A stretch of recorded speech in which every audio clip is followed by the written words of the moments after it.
서문화교회를 다닌 지 약 만 19년입니다. 오늘 해로 하면 지금 20년 차 되는 것 같습니다. 그동안 교회를 다니면서 헌신 예배 설교를 한 번도 나한테 부탁을 안 하시더라고요. 제가 이제 생각하기로는 일단 내가 헌신이 안 됐구나, 이런 생각이 조금 들었고, 그래서 헌신 설교 부탁을 받고 생각도 안 하고 떠오른 말씀이 오늘 우리가 읽은 본문 고린도전서 4장에 나오는 그리고 맡은 자들에게 구할 것은 충성이다, 이 말씀이 좀 생각이 났습니다. 그래서 설교 제목과 본문 달라고 그래서 그거를 제가 지난 목요일 날 드리고 열심히 설교 준비를 했죠. 설교 준비를 안 하는 게 원래는 나아요. 그래야 설교가 짧고 그러는데 설교 준비를 하면 할 이야기가 많아가지고 조금 걱정이 되기도 합니다. 그래서 오늘 일찍 갈 생각은 마시고 그러시면 좋겠습니다. 제가 이제 헌신이라고 하는 거를 한번 사전을 찾아봤어요.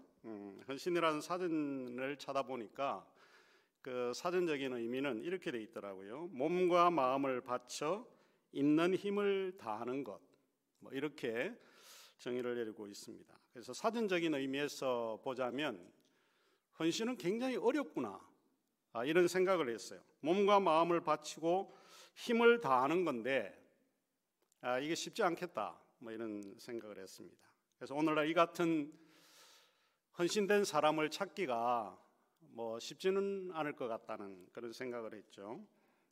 헌신은 마치 예수님께서 하나님을 사랑할 때에 내 마음과 몸과 뜻과 정성을 다해서 사랑하라, 이 말씀과 헌신의 사전적인 의미가 굉장히 유사한 것 같은 그런 생각이 들었습니다. 그런데 곰곰이 생각해 보면 위대한 결과를 만들어내는 것이 있다면 그것은 아마 어떤 일에 대한 헌신이 아니었을까, 이런 생각을 하게 되죠. 그것이 일이든 또 신앙이든 자신의 직업이든 무슨 일을 하든 간에 헌신은 어떤 위대한 결과를 만들어낼 수 있다 하는 거죠. 몸과 마음과 힘을 다하는 것, 이것은 우리의 정신을 한 곳에 빼앗기는 것이라고 볼 수 있는데, 자신의 일에, 자신의 직업에, 자신의 교회에, 자신의 업무에 미치는 것과 같은 그런 것입니다. 철학자 미셸 푸코라고 하는 분이 계셨는데 그분이 그런 이야기를 한 적이 있습니다. 세상이 돌아가는 것은 자기 일에 미친 몇 사람의 광기의 사람에 의해서 돌아간다, 이런 이야기를 한 적이 있는데 아마 맞는 것 같습니다. 저는 이 헌신에 다른 용어가 있다라면 아마 그것이 오늘 우리가 읽은 본문 말씀에 나오는 충성이 아닐까 믿습니다. 오늘 본문에는 맡은 자들에게 구할 것은 뭐라고 그랬죠? 충성이다, 이렇게 이야기를 했습니다. 먼저 우리는 충성이라고 하는 그 앞에 나오는 단어에 좀 주목을 할 필요가 있는데, 구할 것이라고 되어 있어요. 우리가 바라는 것, 이런 것이 있어야 된다, 이렇게 이야기를 했어요. 충성 앞에 너희 구할 것, 이 구하다라고 하는 것인데 이게 라틴어를 제가 한번 찾아보니까 구아이레 띠루르 이렇게 되어 있어요. 이게 이제 영어로 표현하면 to seek eagerly, 아주 열심으로 무엇을 추구하고 구하는 것, 이렇게 되어 있고 NIV 영어 성경에는 it is required 이렇게 되어 있어요. 좀 영어를 해서 제가 미안하지는 않지만 it is required 이렇게 하는 거는 요구하는 거라는 거예요. 맡은 사람들에게 요구되어지는 것, 이거는 이제 충성이다, 이렇게 이야기를 했습니다. 구한다라고 하는 거는 무엇인가를 바라고 기대하고 희망한다라고 하는 거예요. 뭐를 기대하고 바라고 희망한다? 학생들에게 상담을 할 때 제일 어려운 부류의 학생이 어떤 학생들인가 하면은 교수님 하고 싶은 일이 없어요. 이런 학생들이 제일 어려워요. 뭔가 하고자 하는 욕구가 없는 거예요. 이렇게 되면 먹을 것도 뭐가 먹을 것인지 뭐를 좀 먹고 싶은지 이런 욕구가 없게 되죠. 이래 되면 이제 방콕을 하게 되고 이러면 이제 우울증에 걸리게 되고 이제 조금 지나게 되면 자살의 충동도 느낀다. 이런 이야기를 하게 됩니다. 하고 싶은 일이 없으면 삶이 공허하고 허무하게 됩니다. 무엇인가를 하고 싶지 않게 되면 이 삶이 원망스럽기도 하지만은 좀 절망에 빠질 수 있습니다. 무엇을 기대하고 구한다라고 하는 것, 이것은 기독교 신학에서 보통 이야기할 때 그거를 희망이라고 이야기를 합니다. 희망이라고 하는 것은 아직 우리에게 오지 않은 거예요. 미래에 있는 건데 무엇을 기대해 본다, 무엇을 바란다, 무엇을 추구한다 이런 뜻이 들어가 있습니다. 무엇을 기대하고 희망하는가 하는 그것이 현재를 바꾸고 현재 내 삶을 상당히 역동적이게 만드는 요인이 되기도 합니다. 그래서 우리가 변화를 가져오게 되는 것이 무엇을 기대하고 희망하는 이런 것 때문에 일어나게 된다라고 보는 것이죠. 중국의 유명한 CEO 사업가죠. 알리바바 마윈 아마 들어보셨죠. 지금 시진핑 눈 밖에 나가지고 해외 지금 돌아다니는데 어느 나라에서 봤다 이제 이런 뉴스가 많이 뜨고 있죠. 그가 한 말 가운데 잘 알려진 이야기가 하나 있는데 그것이 무엇인가 하면 세상에서 가장 일하기 힘든 사람은 가난한 사람이다. 이렇게 이야기를 했어요. 이는 자유를 주면 그 사람은 함정이라고 하고 작은 비즈니스를 이야기하면 돈을 못 번다라고 이야기를 하고 큰 비즈니스를 이야기하면 돈이 없다라고 이야기를 하고 새로운 것을 시도하자라고 하면 경험이 없다 이렇게 이야기를 하고 정통적인 비즈니스라고 이야기를 하면 그것은 어렵다 이렇게 이야기를 하고 새로운 사업을 시작하자라고 하면 전문가가 없다 이렇게 이야기를 한다는 거예요. 그래서 세상에서 가장 일하기 힘든 사람은 가난한 사람, 그가 그렇게 이야기를 했습니다. 여러분이 잘 알고 있듯이 마윈이라고 하는 이 사람은 굉장히 실패를 많이 한 그런 사업가 중에 하나입니다. 미국 대학에 진학을 했는데 3번이나 낙방했고 하버드 대학에 10번 지원을 했는데 10번 다 떨어졌습니다.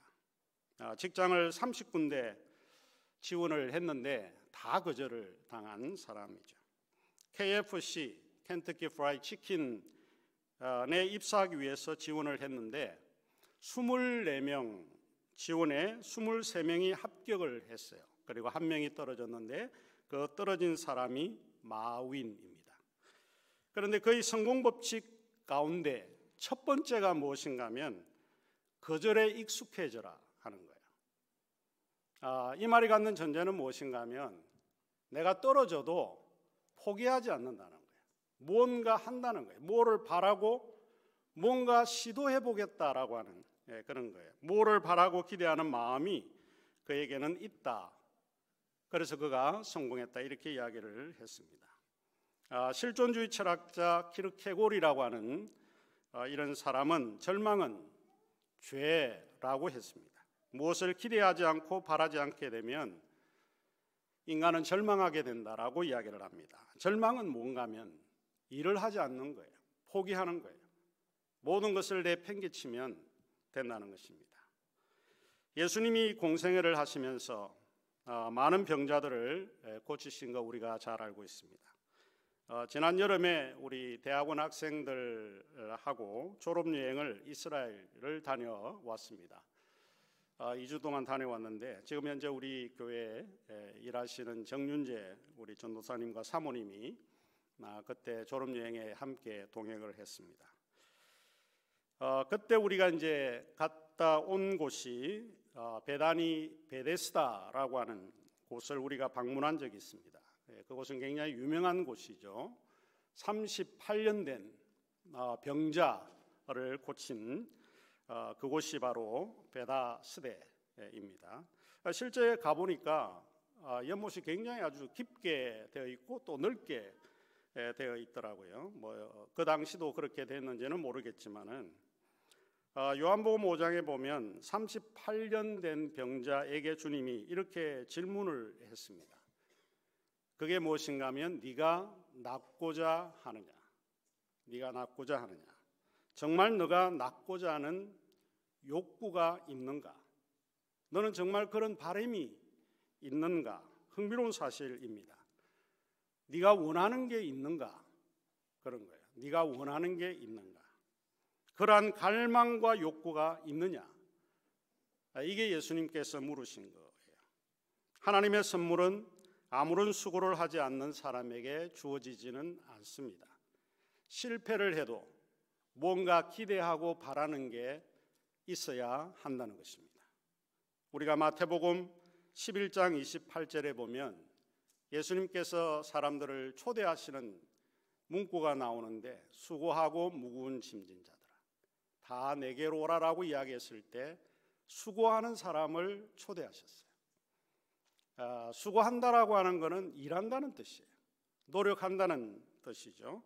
수고하고 있는 존재는 자신이 무엇인가를 기대하고 바라고 힘을 다해서 노력한다라고 하는 그런 것입니다. 하나님의 은혜는 그 노력하고 일하고 수고하는 사람에게 주어진다라고 하는 것입니다. 요즘 여러분은 뭘 기대하고 뭘 바라고 있으신가요? 성경은 구하는 마음이 1차적이다 이렇게 이야기를 했습니다. 헌신은 구하고자 하는 이 마음이 선행되어야 한다 하는 이야기입니다. 구하라 그러면 주실 것이다. 찾으라 그러면 찾을 것이요 문을 두드리라 그러면 열릴 거다. 예수님께서 우리에게 약속하셨습니다. 구원은 모든 사람을 위해서 하나님이 주시는 선물이에요. 그러나 구원을 바라지 않는 사람, 원하지 않는 사람에게는 주어지지 않습니다. 야고보서 4장 2절은 아주 우리에게 분명하게 이야기를 하고 있는 것이 있는데 그게 뭔가 하면 너희가 얻지 못함은 구하지 않았기 때문이라는 겁니다. 여러분이 지금 가지지 못하는 이유는 구하지 않았기 때문에 그렇다라고 이야기합니다. 그러면 우리가 무엇을 구해야 될 건가? 오늘 본문에 그것은 충성입니다. 충성은 맡은 자들이 가져야 할 하나의 덕목이고 조건입니다. 하나님이 요구하는 것은 재산이 얼마 있느냐, 공부를 얼마나 했느냐 이런 걸 요구하지 않으십니다. 하나님이 우리에게 요구하는 것은 충성이라고 하는 것입니다. 이것은 우리가 현신의 삶에서 가장 필요로 하는 덕목이라고 하는 것을 알 수 있습니다. 다른 어떤 것보다 중요한 것이 바로 뭐다? 충성이라고 하는 것입니다. 그러면 충성이라고 하는 게 뭐냐? 충성은 신실하고 거짓이 없는 믿음을 가리키고 있습니다. 어원적으로 충성은 믿을 수 있는, 영어로 이야기하면 trustworthy라고 하는 이런 말을 사용하고 있는데 신실함, 진실한 신앙을 뜻합니다. 맡은 자들에게 구할 것은 충성이라고 했을 때 이것은 어떤 대상에 대한 충성을 이야기하고 있습니다. 그럼 우리가 충성해야 될 대상은 뭐냐?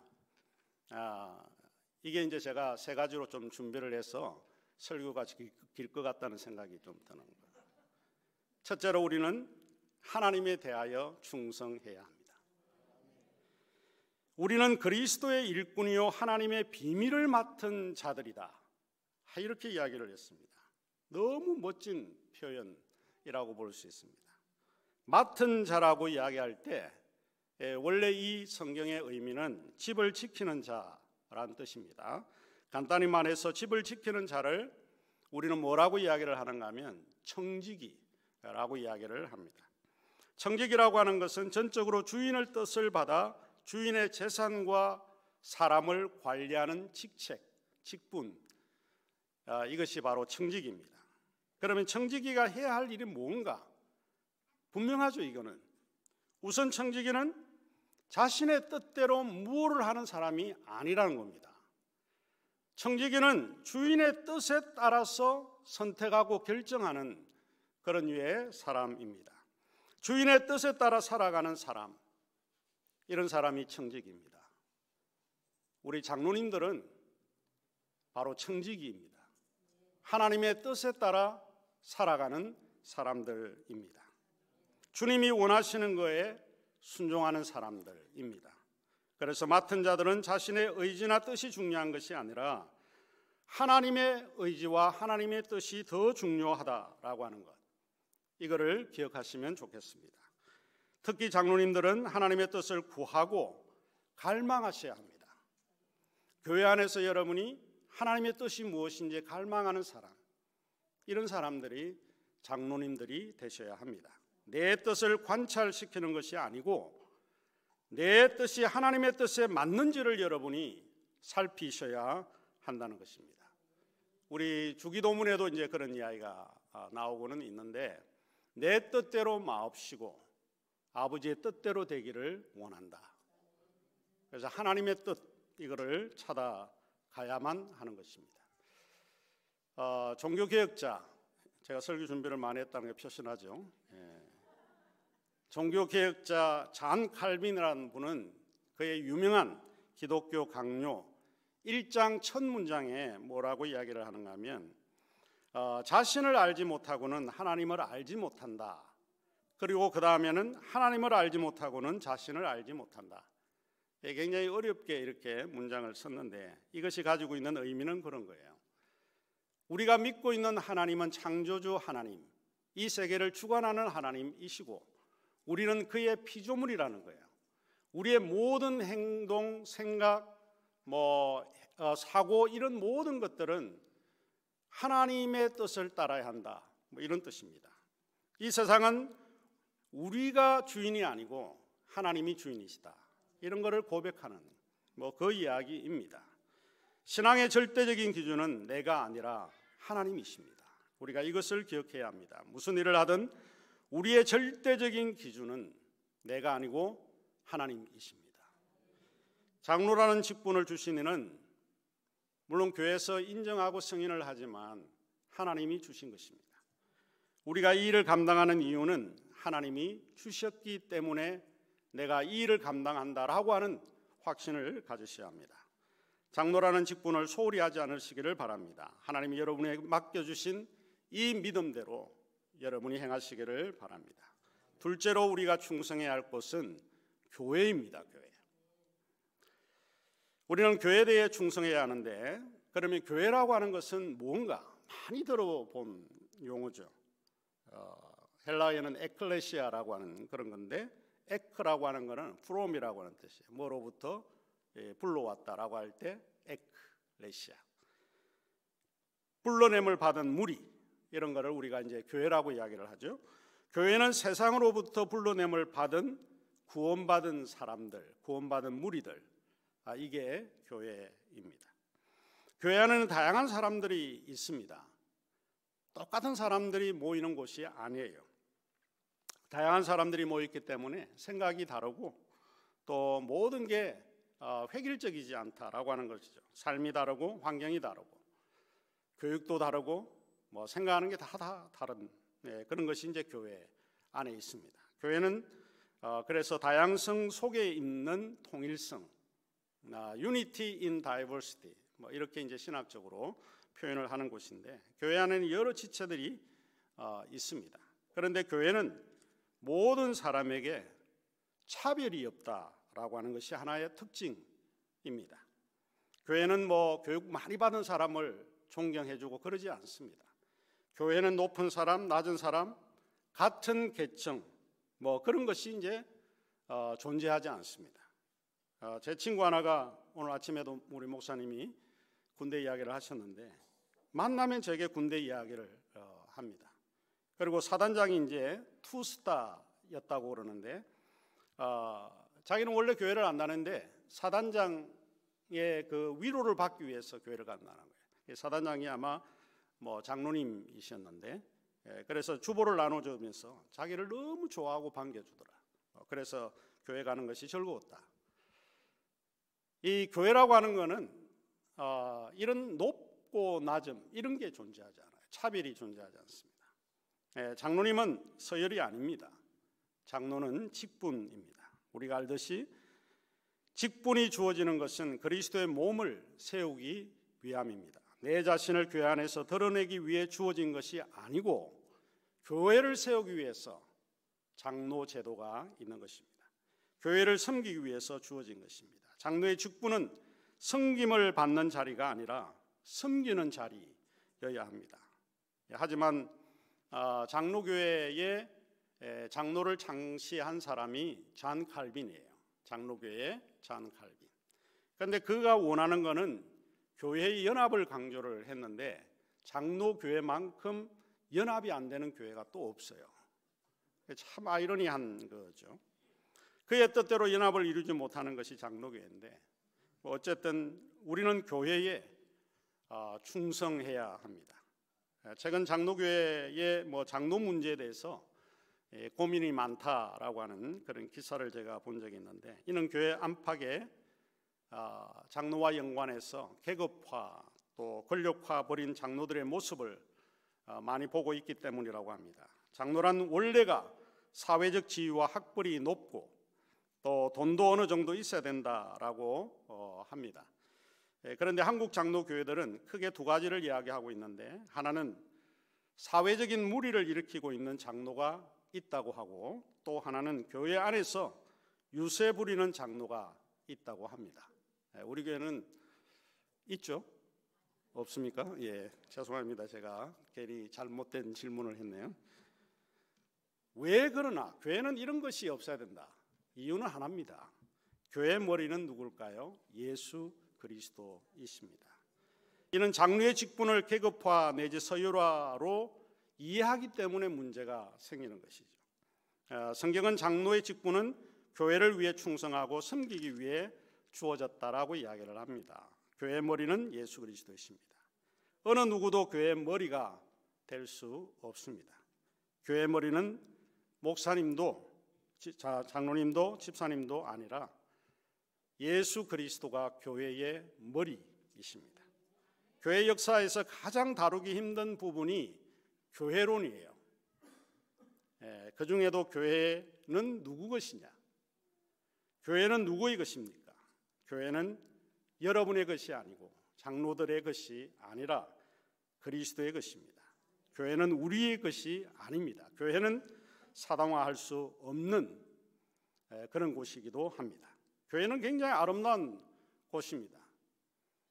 여러분은 교회를 떠올리면 뭐 하는 거예요? 싸우는 곳 이런 거 떠올리는 사람들이 요즘 많은데 교회는 굉장히 아름다운 곳입니다. 교회는 그리스도의 피로 세우신 곳이기 때문에 아름답고 가치가 있습니다. 다니엘 밀리올이라고 하는 프린스턴 신학교의 조직 신학 교수님이 교회를 이렇게 정의를 했습니다. 교회는 상호 존중, 상호 의존, 용서, 사랑, 우정으로 특징 짓는 독특한 형태의 공동체다. 저는 이게 굉장히 아주 마음에 이렇게 받아들일 때 좀 푸근한 느낌을 제가 조금 받았어요. 교회가 여러분에게 짐으로 다가오는 그런 사람들이 들어 있습니다. 교회는 용서를 가르치고 교회는 사랑을 가르쳐야 되고 교회는 서로 인간관계의 중요성을 가르치는 곳입니다. 교회에 와 보니까 다른 사람들이 나보다 나를 낮게 여기는 곳이구나. 이런 것을 배우는 곳이 바로 교회여야 합니다. 이러한 마음은 이러한 아름다운 교회를 세우기 위해서 제가 개인적으로 바라기는 장로님들이 그 일을 감당하셔야 한다고 믿습니다. 장로님들이 교회에 충성한다는 것은 다른 성도들보다 더 모본이 되셔야 한다라고 하는 이야기입니다. 모이기를 여러분이 더 힘써야 합니다. 직분을 받았다고 해서 일주일에 한 번 가지 이렇게 하시지 말고 모이기를 더 힘써야 하고 제일 중요한 게 제가 볼 때는 지갑을 여셔야 합니다. 커피 사주셔야 합니다. 믿으십니까? 유일하게 장로님들만 아멘 안 하셨어요. 예. 어쨌든 교회의 머리는 예수 그리스도이시다라고 하는 이 원칙에서 벗어나지 않기를 주님의 이름으로 부탁드립니다. 마지막으로 맡은 자들은 바로 자기 자신에 대하여 충성하셔야 합니다. 이 자기 자신에게 충성한다는 것을 한 세 가지로 제가 한번 생각을 해봤어요. 첫째로는 자신이 하는 일이 무엇인지를 알아야 합니다. 내가 장로인데 장로는 무슨 일을 하지? 자신에게 주어진 일에 대한 이해가 없이는 장로의 직분의 의미가 이해될 수 없습니다. 일종의 자기 정체성이 분명해야 됩니다. 교회 안에서 내가 맡은 일은 장로다라고 하는 이런 자기 정체성, 이게 분명하셔야 합니다. 지난해 11월에 발행한 목회와 신학이라고 하는 두란노 서원에서 발행하는 잡지인데 교회를 세우는 직분 제도에 관한 이런 이슈를 조금 다루었더라고요. 그래서 교회 직분의 조건에서 먼저 장로는 자기 자신에 대해서 신실해야 하고 정직해야 되고 뭐 여러 가지 이제 이런 거를 다뤘는데 네 번째 나오는 조건 가운데 하나가 제가 마음에 팍 이렇게 와닿았어요. 그게 뭔가 하면 영혼에 대한 긍휼과 환대라는 조건이 있어야 한다는 거예요. 사람에 대한 긍휼과 환대를 가져야 한다는 거예요. 저는 이 부분이 마음에 이렇게 좀 들더라고요. 쉽게 말해서 맡은 자들은 자기의 주장을 펴는 것이 아니라 다른 사람에 대해서 배려하는 마음을 가져야 한다는 거예요. 긍휼, 환대 이런 마음을 갖는 게 장로라는 거예요. 멋지잖아요? 나 혼자 멋진지 모르겠는데 멋져요. 일단 장로님을 떠올리면 제 머릿속에는 인품이 좋으시다라고 하는 것은 제가 떠나지 않아요. 어릴 때부터 장로님 그러면 인품이 좋으시다, 성격이 좋으시구나, 이런 거를 제가 떠올리게 되는데 맞다, 장로는 사람에 대해서 긍휼과 환대하는 마음을 가지고 있는 분이시구나, 이 조건이 굉장히 중요하구나, 이런 생각을 들었어요. 하나님의 비밀을 맡은 사람들은 사람이 무엇을 하고 있느냐보다는 어떤 사람이 되고 있느냐가 사실은 더 관심을 가져야 될 부분이기 때문에 그렇습니다. 디모데전서 3장 2절 3절에 보면 감독을 이야기하는데 감독은 장로와 같아요. 그러면서 나그네를 대접하기를 좋아하고 모든 사람에게 너희 관용을 알게 하라. 쪼잔하거나 째째하지 말라는 거예요. 관용을 이라는 말씀 나오는데 저는 이것이 긍휼과 환대라는 생각이 들었어요. 간단히 말하면 긍휼과 환대는 뭐예요? 그 사람을 보면 후덕함, 굉장히 후하다, 이런 생각이 좀 들게 하라는 거예요. 사실 장로님은 후한 성격을 가져셔야 합니다. 째째하지 말아야 합니다. 저도 이제 조금 째째 안 하려고 많이 노력을 하는 편인데 째째하면 장로님들은 하여튼 이 마음이 좀 후해야 됩니다. 나는 그렇게 되리라고 믿지만은 제가 좋아하는 노래 가운데 덜국화의 산호라면, 제가 좀 째째질 놈이 이 노래를 부르고 있습니다. 산호라면 언젠가는 밝은 날이 오겠지. 그런데 후반절에 가면 그런 게 나와요. 제가 한번 부르겠습니다. 새파랗게 젊다는 게 한미천인데 째째하게 굴지 말고 가슴을 빡 펴라, 이렇게 가는 거예요.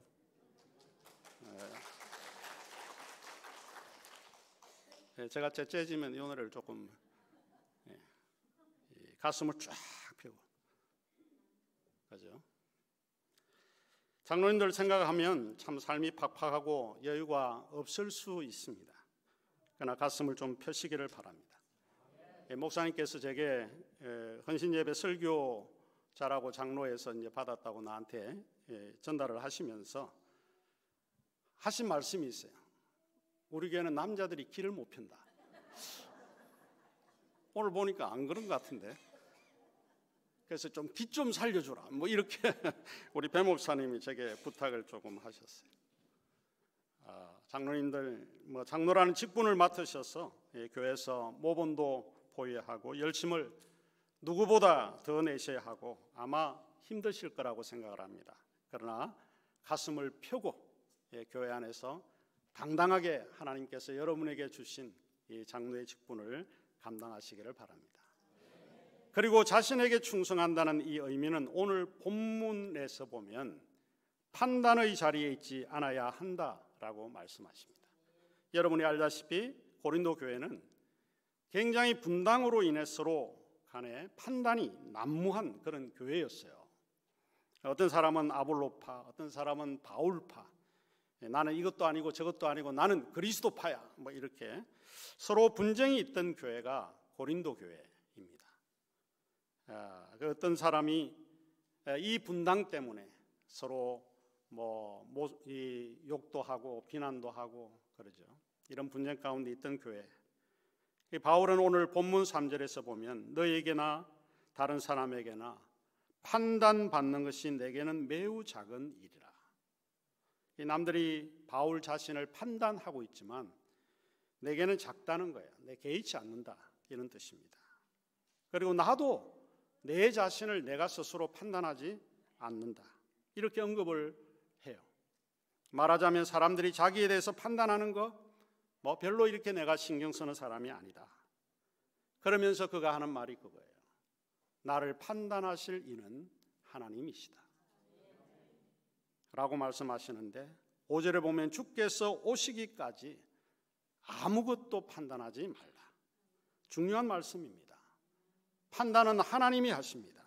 교회를 분쟁으로 몰아가고 교회를 싸움의 장터로 만드는 것은 서로에 대한 판단 때문에 그렇습니다. 판단하신 분들을 여러분이 한번 분석하거나 살펴보시면 성경을 모르는 사람들이 아니에요. 교회 생활을 이제 시작한 사람들이 아닙니다. 교회를 오래 다닌 사람들이에요. 누구보다 하나님의 뜻을 잘 안다라고 이야기하는 사람이에요. 성경을 너무 잘 아는 이런 사람들이 판단을 더 잘 하고 있다라고 하는 거예요. 신앙이 좋은 사람들, 이런 사람들이 교회 안에서 더 판단을 많이 합니다. 진리에 대한 확신 있는 사람들이 더 판단하는 사람들입니다. 그러나 진리가 사람을 판단할 수는 없습니다. 예수님께서 십자가에 못 박혀 돌아가실 때 그 예수님을 십자가에 못 박힌 사람들은 신앙이 없는 사람들이 아니었습니다. 바리새인 중에 바리새인들이었습니다. 성경을 잘 아는 사람들이었습니다. 그런 사람들이 예수를 십자가에 못 박았습니다. 유대교에서 가장 신앙이 좋은 사람들, 이런 사람들이 예수를 십자가에 못 박았습니다. 아이러니해요. 사람을 판단하는 것은 교회를 잘 아는 사람들입니다. 장로님들은 항상 신앙생활을 오래 하시는 분들이시죠. 그리고 이 성경을 누구보다 잘 알고 있는 사람들입니다. 그러나 장로님들은 남을 판단하는 자리에 있지 않으셔야 한다는 겁니다. 사람은 다 자기 방식대로 살아왔고 자기 방식대로 말하는 그런 경향이 다 있습니다. 하지만 기억할 것은 판단은 내 방식이 아니라 하나님의 방식이어야 한다는 겁니다. 제가 지은 책 중에 책이 잘 안 팔려서 오늘 소개를 하나 하려고 하는데 엇갈린 신학들의 풍경이라고 하는 책이 있습니다.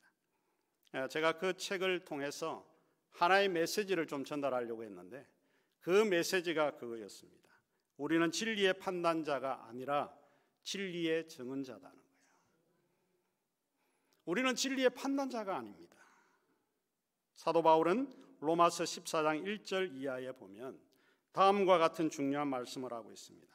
믿음이 연약한 자를 너희가 받되 그의 의견을 비판하지 말라. 어떤 사람은 모든 것을 먹을 만한 믿음이 있고 믿음이 연약한 자는 채소만 먹느니라. 먹는 자는 먹지 않는 자를 업신여기지 말고 먹지 않는 자는 먹는 자를 비판하지 말라. 이유가 뭐예요? 그것은 하나님이 그를 받았기 때문에 그렇다는 거예요. 네가 어찌하여 내 형제를 비판하느냐? 어찌하여 내 형제를 업신여기느냐? 우리가 다 하나님의 심판대 앞에 서리라. 그래서 우리가 이런 교회 생활을 오래 하고 연륜이 깊은 우리 장로님들, 이 하나님의 심판에 맡겨야 합니다. 결론을 맺겠습니다. 교회 안에서 하나님이 주시고 교회가 승인한 장로의 직분을 맡은 여러분이 구할 것은 충성입니다. 하나님께 충성하시고 교회에 충성하시고 남을 판단하는 위치가 아니라 자기 자신에게 충성하는 여러분들이 되시기를 주님의 이름으로 부탁의 말씀을 드리겠습니다. 기도하겠습니다.